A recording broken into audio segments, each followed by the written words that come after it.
Open book The Heart of Neo-Veridia by Mayank Garg. In the shimmering corridors of Neo-Veridia, a city built of glass and neon in the year 2142, genetic architect Elara watched the life support monitors with growing dread. The synthetic greenery was wilting, and the recycled air felt thin and metallic.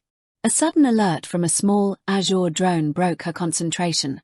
A massive energy surge had been detected deep within Sector 7, a subterranean wasteland sealed off for over a century. Determined to find answers, Elara enlisted the help of Ben, a historian who spent his days dreaming of old Earth, and Jaren, a technician capable of waking the most ancient machinery. Together, they forced open the heavy, rusted seals of the underground levels, descending into a silence that had been undisturbed for generations. As they moved deeper into the earth, the cold, rusted iron began to transform. The air grew sweet and humid, smelling of damp earth and life. Through a jagged crack in a massive bulkhead, they caught their first glimpse of a rhythmic, violet and indigo light pulsing in the darkness. They emerged into a cavern so vast it seemed like another world.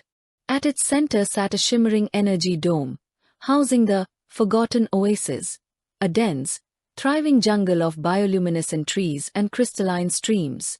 This was no ordinary garden. It was powered by a core that defied every law of modern physics. Jaren's scanners began to spike wildly as the truth became clear. Neo-Veridia wasn't just malfunctioning. It was starving. This oasis was the original heart of the colony, designed to sustain the city through a perfect, symbiotic link between nature and technology. The flickering hologram of an ancient guardian flickered to life, its voice echoing through the cavern. It spoke of a time when humanity chose the convenience of synthetic life over the responsibility of nature, eventually burying the very garden that kept them alive. The realization hit the team hard.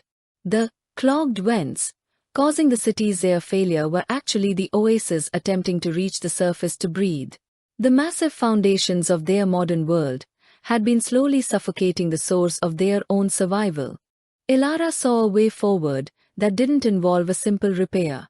Using her skills as an architect, she envisioned a plan to thread the organic DNA of the oasis back into the city's steel veins, finally merging biology with their advanced technology.